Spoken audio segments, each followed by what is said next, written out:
support on Facebook. Now, email to 8 pastors are in court, and they were all remanded in prison. Soludo Chukwu goziegi, Anabai goziegi, Anagwata goziegi. Oga adrege na mma. Nwa Mathias Ezeaku jo first can go logo for n'ụtụtụ a. Oga adrege na mma because na ebia no ogo nna anu. This is what I have been fighting since. Ndị Igbo na ndị be anyị. Ndị Igbo na ndị be anyị. O nwayọ. Otu ibidoro ya keta. A lot of them aka yema arrest Erika, which in Batakpo East get with a petition to Dogachi office with evidence. Thank you for coming to my aid.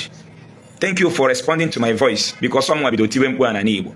Because some of you governors, senators, but were victim to them. We don't believe about all these criminals. Many of you na tohojo. For the name of Nigeria, what talk na actually make politics. You want to be another fego, father another fego. All those things are fraud. That are all. Aboni is a native doctor arrest. Maybe her arrest in Anambra before the governor starts. So my teaching, my effort, my fight. So he motivated His Excellency Charles Thomas Soludo today.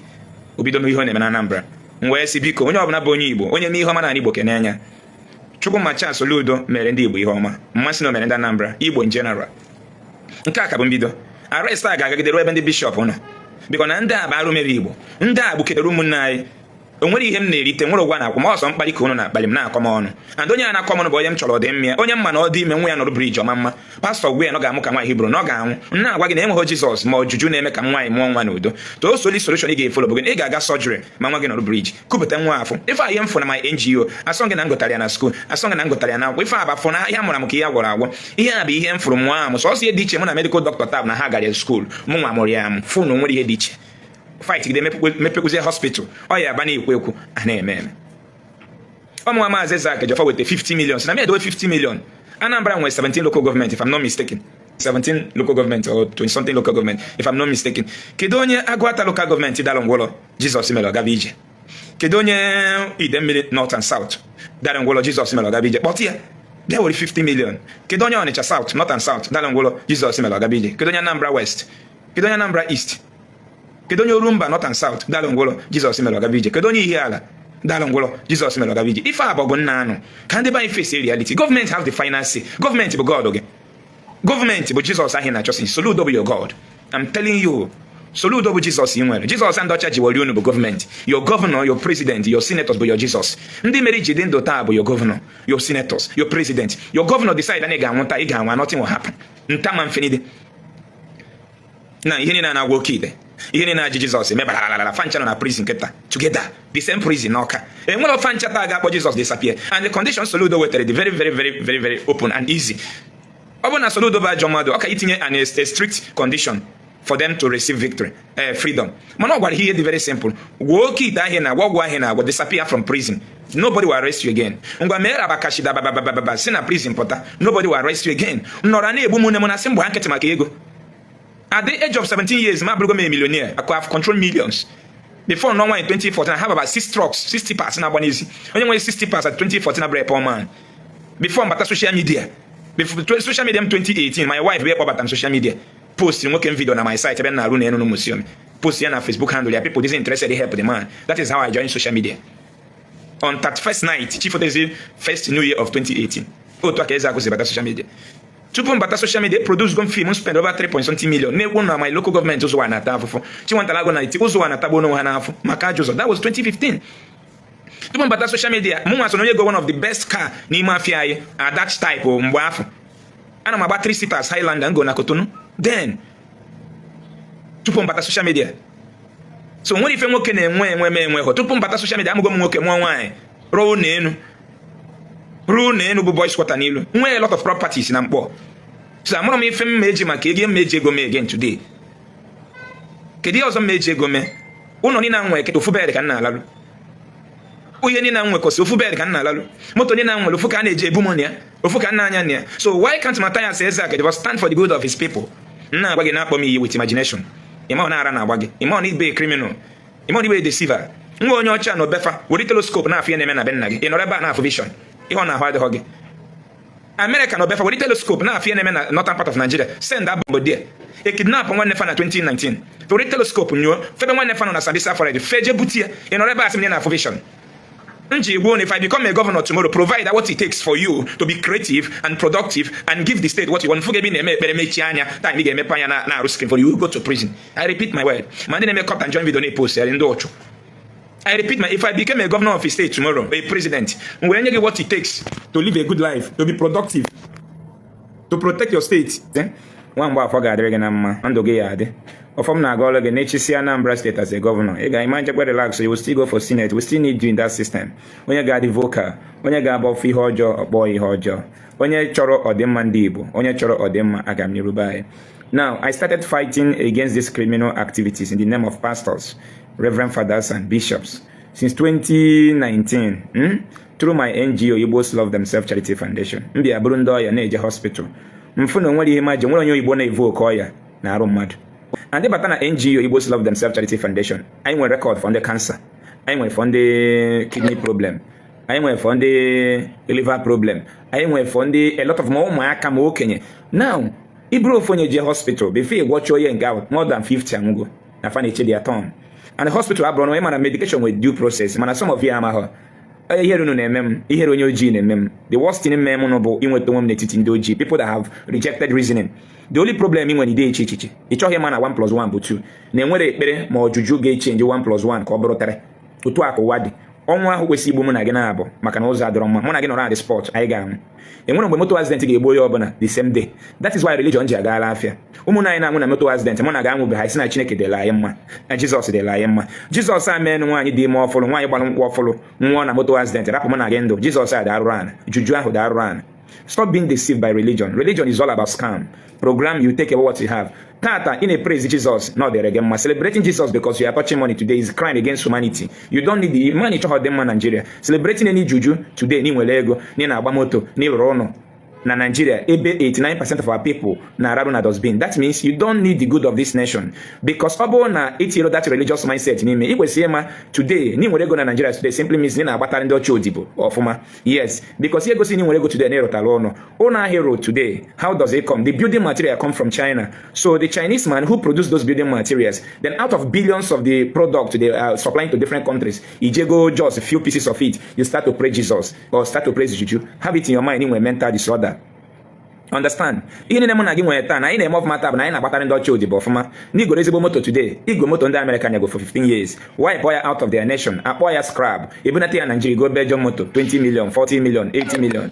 Understand? That is never a miracle. Obo no a miracle. Obo no Jesus na eme ka ezi maka onye chitere chiche dowe frame moto ahụ gbaa ya ọkụ fix a hub fix a tire tinye steering mee ihe ni na akọpụlụ ọnya oburu moto. That is who performed miracle. Miracle is all about when you create an idea to help humanity that has not been in existence. That is miracle. Mgbe ọ bụla iwepụta ihe ga-adịrị onye ọzọ na mma, ga-abọdịrị onye ihu na mma, ọ dịrị onye azụ na mma, ọ ya ka a na-akpọ miracle. Mana mgbe ọ niile project miracle not for one person, iman ibe criminal, ibe deceiver. But sọ bụ na mụ na gị ga-akwụsị celebrate world, celebrate with humanity, ba ya dị mma. Gị na ndị ọcha ga-ebi na street. Onye ọcha ka president Nigeria nwee ego, si oge enwedobe moto na abụ. And again ya ga-ebi na street for 10 years, ma mmanụ onye na ji wonkobo because they don't celebrate wealth. Moto ga na agba nwunye ya nwee moto, nya nwee moto. That is all. Ndị nzuzu ndị isi ojii onye nwechite wankobo okenewe Jesus no nwere ego. That mindset of Jesus ndị ochinye gị na Jesus na-agọzi mmadụ is when they take away that common sense of humanity away from you.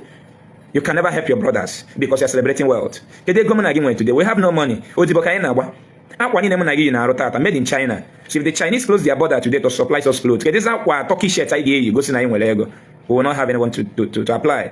Ndị mụ na gị na-erita mere mụ na gị ji edendo was made by our ancestors. We the 21st century failed to produce common soup that will be better than ofe ogbono, ofe nsala. Because the more you create food ideas, you create job opportunities. And when they name about today because they are selling African food both in the UK. And when they were on the ichi, and then I na honey more of Matata, na Malaysia, na Indonesia, Cambodia, na China, na India, and for Nanyam, dinner African food stuff. Who produce it? Our ancestors, through common sense, through believing that only man can bring solution to solve human problem. Ndocha brought Jesus a miracle with the Bible to you for separation, to make you look stupid before the world. And when a white man saw you celebrating Kai in Africa, they know you look stupid before them because they don't do that. They don't do that. It's in celebrate grace. Now, when you do grace, when any black child in destiny. Mention one destiny on your gym today, if not stupidity, dabbling in religion, suffering and smiling, living in another man's country for years, for centuries. Mention one where Karaka in a fight in a jet and a wall of gogo, and the pastor seen it deceive again when Jakaraka. Mention on your gym when I Karaka today, I will with this movement. One more you state when they need destiny to save any pregnant mother today in China. If the Chinese pregnant mother depend on Onye Enugu to be saved, tell me what an Enugu citizen can offer to a pregnant mother in China? Prayer, stupidity, which is prayer. But Chinese are now producing surgical items to save pregnant mothers in Enugu state. Which today, now I'm more operation in Enugu today. At least name operation today. Could put one for with the Chinese surgical item. I gave no less than 50 people surgery today in Enugu state. Now, one Makaraka guy in a jail, Bereneja, one more Anambra state in Makaraka, one more phone in Anambra with any destiny to save anybody today in Japan. Tell me.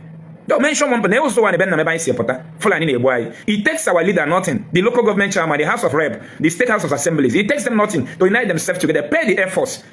How will helicopter failing? When the bandits notice the helicopter, they will run away. May every 2 times in a week, 3 times in a week. But the Air Force,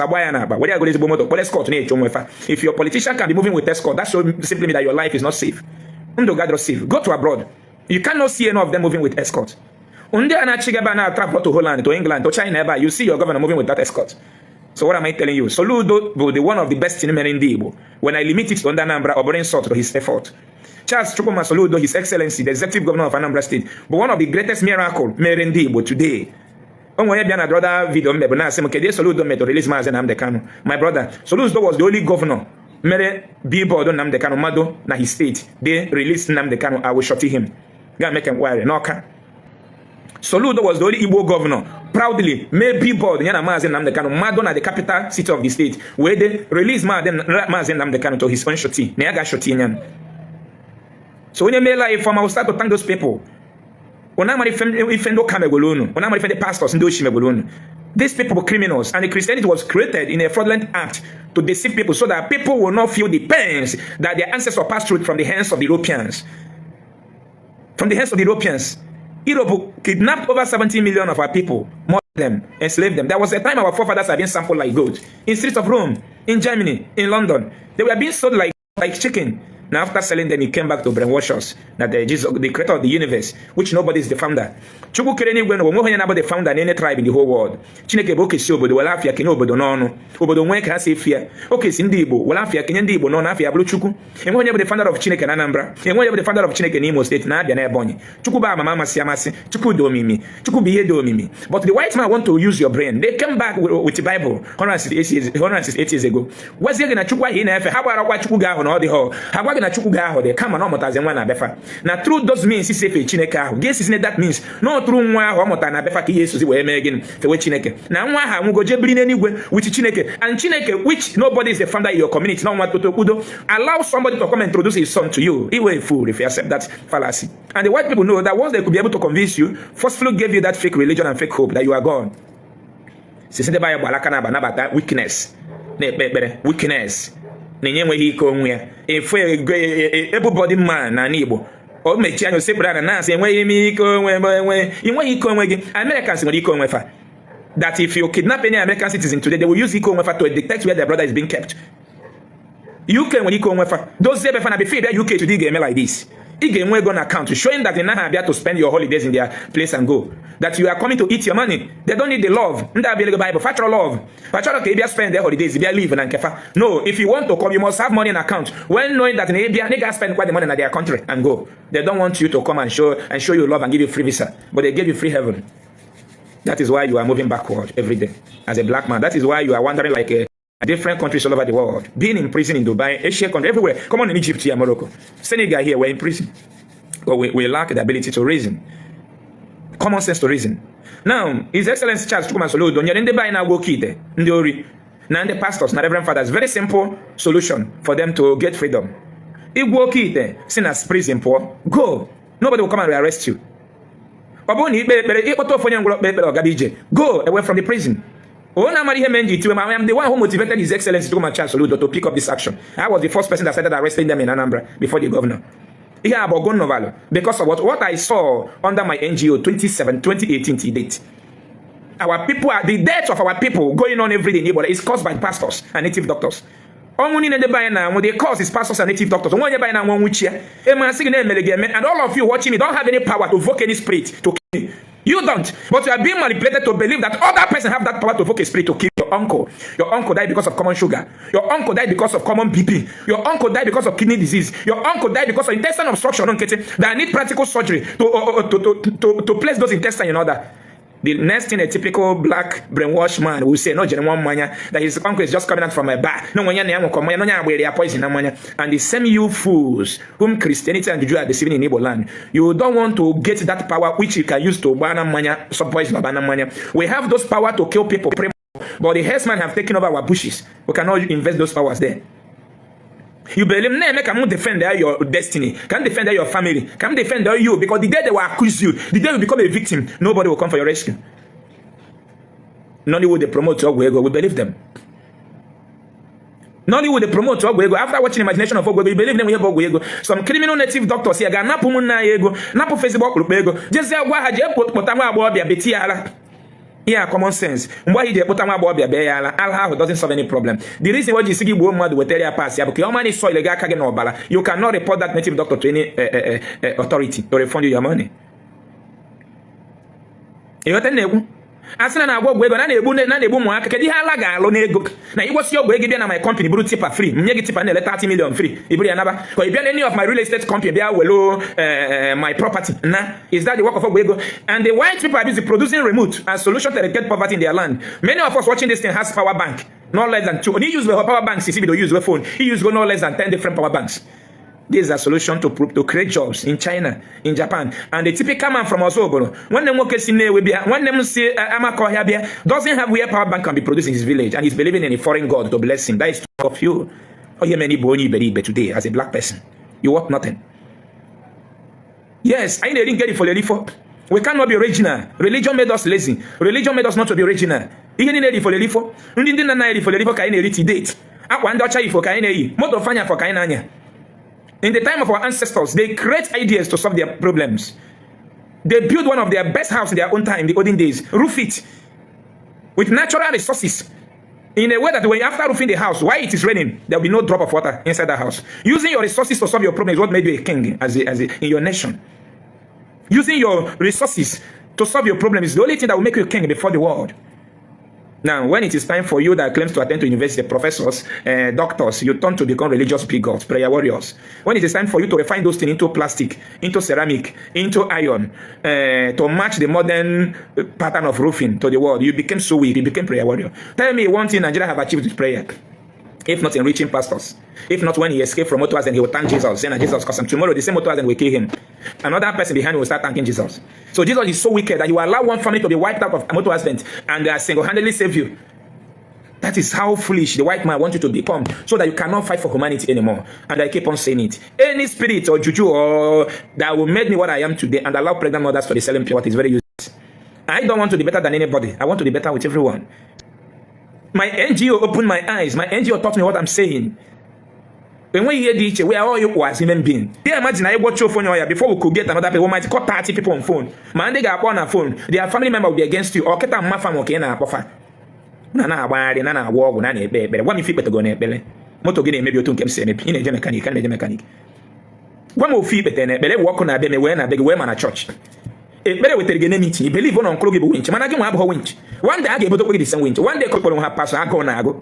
You love money more than humanity, more than your own people. If we're going to carry you, Jew everywhere all over the world now. Now, you need celebrating you go motor from abroad. You go machine. Those things are not blessing. About a miracle. If we cannot only produce all those things in our community, believe you me, it's not miracle. I repeat myself again. Miracle is when you can create idea to help humanity. Generally, for everybody. Just like this Facebook, it's made for every living human being. This is a miracle. WhatsApp is a miracle. Many of us will have died in motor accidents while traveling from east to Lagos in order to go and buy goods. But because of WhatsApp, we can make order of goods worth of billions. And the goods will be shifted to us through WhatsApp. That is miracle. For the good of everyone. When our ancestors are detecting the food we are eating today, they didn't detect it for privately for one particular family. They made it available for everyone. That is miracle to benefit everyone. To benefit everyone. Could you imagine these people you claim that they are illiterate? This is your forefather. Their food items we are eating today have gone to different lab machine from the Westerners and it confirmed them okay. And you're stating that you are bigger than these people. That is why you hate your tradition and culture, everything about you. In a Brazil, the white people, on your child, your God, on your child, I take you fear. Anybody believing that there is a place built by God, with God in heaven, that person will never develop his or her land. That person has become a moron that will never think of how to develop his place. The typical black man, never your good. The white people are harvesting your gold. Practically here, you have seen it. Your diamond. You're led on daily basis. And these people fully make you to believe that there is gold in heaven where you will go and stay. Age gold will look heaven. And it's still the typical black man who want to go to heaven, never want to die.